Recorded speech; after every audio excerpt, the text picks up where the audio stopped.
Baik, teman-teman ya, untuk video kali ini saya mencoba mengulas terkait dengan Ronald Tanur, di mana dalam perkara Ronald Tanur ini melibatkan banyak orang ya, di mana selain 3 hakim di Pengadilan Negeri Surabaya juga melibatkan pengacara sendiri dan juga orang tua ya, termasuk orang tua terpidana ya. Saya sebut terpidana karena sudah divonis di tingkat kasasi. Nah, awalnya kita mengetahui secara bersama-sama bahwa Ronald Tanur ini ditetapkan sebagai tersangka karena melakukan penganiayaan terhadap kekasihnya atau pacarnya yang mengakibatkan meninggal dunia. Nah, sebagaimana kita ketahui bahwa pasal yang didakwakan atau dituduhkan kepada Ronald Tanur ini pasal 351 Kitab Undang-Undang Hukum Pidana di ayat 3-nya yang dimana ancaman pidananya itu adalah maksimalnya atau paling lama adalah 7 tahun pidana penjara. Namun sayang sekali di mana kita dihebohkan dengan putusan 3 hakim yang di Pengadilan Negeri Surabaya memberikan vonis kepada Ronald Tanur ini dengan vonis bebas, padahal korban itu sudah meninggal dunia, kan sudah tidak sebanding ya, sehingga sangat menghebohkan. Dan kemudian kita juga pastinya secara pribadi juga pasti kita tidak terima ya, di mana kita kalau di posisi korban. Nah, kemudian yang menariknya di sini adalah di mana divonis bebas tersebut ternyata tidak berjalan secara prosedur hukum, di mana diketahui ditemukan banyak kejanggalan-kejanggalan, dan kejanggalan itu terbukti ada, di mana ditemukan adanya suap yang diterima oleh 3 oknum hakim di Pengadilan Negeri Surabaya tersebut. Nah, sekalipun sekarang sudah ditangkap, tetapi masih kita menunggu apakah nanti divonisnya berapa tahun. Berikutnya yang menjadi hal yang menarik lagi adalah di mana setelah adanya vonis bebas tersebut, berlanjut perkara tersebut di Mahkamah Agung, dan di mana yang menghebohkan adalah ada ex pejabat Mahkamah Agung yang kemudian juga ya masuk dalam lingkaran menerima uang dari pihak Ronald Tanur ini untuk kemudian mencoba menyogok atau mencoba menyuap hakim yang memeriksa perkara di Mahkamah Agung. Namun belum sampai diterima oleh atau belum sampai ada komunikasi terkait hal itu kepada Hakim Agung yang ada di Mahkamah Agung, yang menvonis kembali Ronald Tanur ini menjadi vonisnya pidana penjara 5 tahun ya, dan kemudian sudah dieksekusi, sudah ditahan di Kejaksaan Agung. Nah, hal yang menarik adalah ketika ex pejabat Mahkamah Agung ini dilakukan penggeledahan rumahnya di Jakarta, kemudian menemukan uang yang hampir 1 triliun. Dan selain uang juga ada ditemukan emas ya, 51 kg yang dimana kalau dinilai adalah 75 miliar. Apa yang menjadi pertanyaannya di sini? Yang menjadi pertanyaannya, apakah benar Hakim Agung yang ada di Mahkamah Agung tersebut tidak terlibat, tidak ternoda ya, dengan suap yang dilakukan oleh pihak Ronald Tanur melalui ex pejabat Mahkamah Agung. Nah, kemudian di mana kita mengetahui Mahkamah Agung sudah melakukan pemeriksaan terhadap Hakim Agung yang memeriksa perkara Ronald Tanur ini yang memberikan vonis 5 tahun, dan sudah disampaikan kesimpulan, sudah disampaikan juga ke publik bahwa tidak ada pelanggaran ya, tidak ada pelanggaran kode etik hakim atau perilaku hakim. Nah, hal yang perlu saya sampaikan di sini, jangan kaget juga dengan konklusi atau keputusan yang sudah diambil oleh Mahkamah Agung. Nah, ini perlu diketahui dulu. Yang pertama adalah dalam kode etik pedoman perilaku hakim itu ada 10 poin yang perlu diperhatikan. Apa saja yang perlu diperhatikan adalah yang menjadi dasar-dasar ya, yang menjadi dasar-dasar kode etiknya.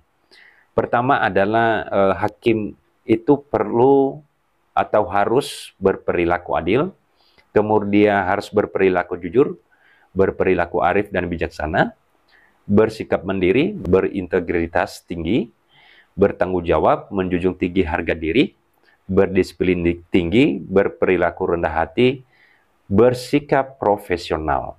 Nah, itu 10 poin mendasar dalam kode etik pedoman perilaku hakim. Di mana ini keputusan bersama Ketua Mahkamah Agung dan Ketua Komisi Yudisial Republik Indonesia nomor 047 garing KMA garing SKP garing 4 Romawi garing 2009 yang harus dipedomani, yang harus dilakukan oleh hakim-hakim. Nah, ketika Hakim Agung ini dilaporkan dan kemudian dinyatakan bahwa tidak ada pelanggaran terhadap kode etik. Apakah kemudian kita yakin terkait hal itu? Ya, pastinya menurut saya sendiri bahwa dalam hakim memutus perkara, baik itu di tingkat pertama atau di tingkat pengadilan negeri, ataupun di pengadilan agama, atau pengadilan tinggi dan kemudian di Mahkamah Agung, ketika hakim memberikan putusan, maka hakim itu akan memeriksa pertama, kalau di tingkat pengadilan negeri adalah melihat bukti-bukti, kemudian melihat dalil-dalil, kemudian mendengarkan keterangan-keterangan saksi yang dihadirkan. Itu yang pertama yang dilihat. Di mana pedoman hakim dalam memutus perkara tersebut? Putusan hakim dalam memutus perkara adalah minimal 2 alat bukti atau berdasarkan keyakinan hakim. Contohnya, dalam perkara Ronald Tanuri ini adalah diputus bebas. Apakah hakim itu salah apa tidak? Sebenarnya kalau menurut saya tidak ada salahnya. Kenapa tidak ada salahnya? Inilah kemudian yang menjadi multitafsir dalam undang-undang kita. Karena di dalam undang-undang kita itu mengatakan bahwa minimal 2 alat bukti atau keyakinan hakim. Nah, kemudian kalau nggak ada alat bukti, apakah bisa berdasarkan keyakinan hakim? Iya, bisa berdasarkan keyakinan hakim. Karena kita harus lihat bahwa 3 hakim di Pengadilan Negeri Surabaya itu bukan karena putusannya. Putusannya sudah tidak bisa dinyatakan dia melanggar kode etik. Tetapi yang masalahnya di sini dia menerima suap. Mereka ini menerima suap kan 3 hakim tersebut.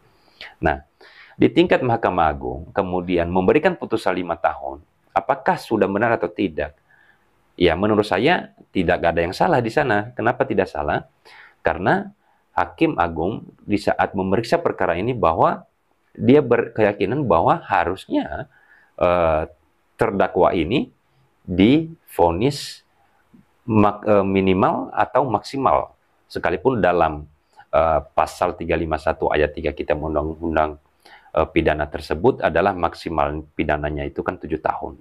Tapi dilihat, berdasarkan keyakinan dari hakim ini setelah memeriksa perkara tersebut, kita yakin bahwa ini seharusnya diberikan pertanggungjawaban pidana yang harus dijalani dan kemudian memberikan putusan. Apakah hakim melanggar kode etik? Tidak ada pelanggaran kode etik di sana.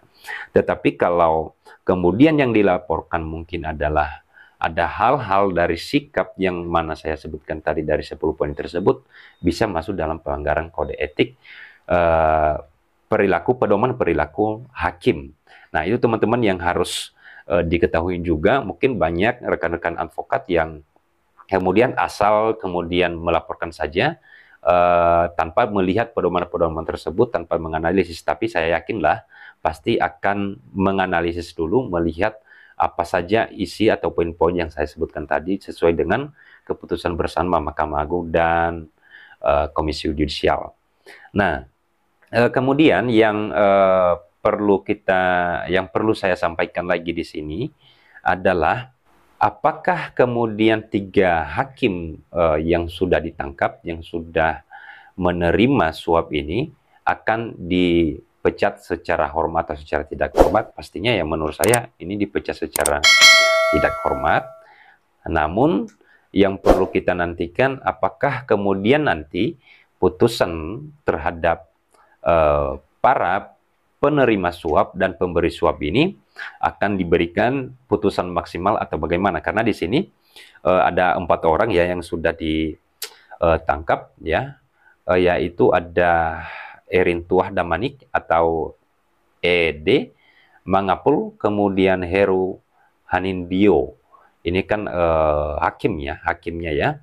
Kemudian Lisa Rahmat ya selaku pemberi suap atau selaku pengacara yang diduga memberikan suap kepada hakim-hakim yang ada yaitu yang sudah ditangkap oleh Kejaksaan Agung ini. Nah, kita berharap nanti akan menerima hukuman yang semaksimalnya ya. Ini menjadi hal yang menjadi sesuatu yang perlu kita perhatikan. Ini saya kemudian semakin yakin ya dengan adanya berita ini, semakin yakin adanya dengan adanya oknum-oknum hakim yang ditangkap ini dengan pernyataan atau yang disampaikan oleh Prof. Mahfud MD bahwa yang pertama adalah jangan pernah berurusan hukum kalau tidak terpojok atau tidak mendesak, karena kasihan ya kalau kemudian ada urusan-urusan seperti ini. Cobalah kita bayangkan ya, ada berapa miliar Ronald Tanur itu mengeluarkan uang, sementara kalau kita coba hitung dalam hukuman yang difonis terhadap perbuatannya itu adalah 5 tahun. Ya, menurut saya, ya itu kan harus ada pertanggungjawaban. Menurut saya itu nggak sebanding banget ya. Apalagi kalau masyarakat kecil ya, yang masyarakat yang tidak mampu melakukan hal yang sama seperti ini, dan pastinya masyarakat kecil tidak bisa melakukan hal ini ya. Mana punya uang membayar ya gitu ya, tidak punya uang membayar melakukan suap-suap seperti ini. Nah, kemudian saya yakin juga semakin percaya dengan apa yang disampaikan oleh Prof. Mahfud MD bahwa hukum itu atau pasal itu bisa dibeli. Nah, itu jadi kadang-kadang kita semakin ke sini semakin menerangkan, semakin mencerahkan hati kita, ya pikiran kita bahwa negara kita ini sebenarnya tidak baik-baik aja dalam penegakan hukumnya, baik dalam proses kepolisian, kejaksaan, dan di pengadilan. Makanya lebih baik memilih ya untuk melakukan perdamaian ketika ada sengketa ataupun ada permasalahan antara para pihak atau antara yang bermasalah. Karena kenapa ya jangan sampai kemudian menghabiskan uang hanya demi melakukan yang tidak benar ya, yang seperti ini itu sangat memalukan sekali ya, sangat menghancurkan dan kemudian mencoreng ya penegakan keadilan dan penegakan hukum yang benar ya, di mana negara kita ini terkenal sebagai negara hukum ya. Mari kita lakukan hal yang tidak ya berbau seperti ini. Oke, mari kita perhatikan, mari kita ikuti ya apa nanti yang menjadi putusan terhadap para tersangka ini yang sudah ditahan. Kemudian kita lihat putusannya, semoga diberikan putusan yang semaksimalnya ya. Kita berharap semoga nanti tidak ada berikutnya juga yang menjadi baik itu oknum di ruang-ruang ya di peradilan ya, selama di proses peradilan, kemudian juga para oknum-oknum pengacara yang mencoba melakukan suap terhadap para penegak hukum ya, baik itu di kepolisian, di kejaksaan, dan di pengadilan ya. Semoga bermanfaat dan sampai jumpa kembali.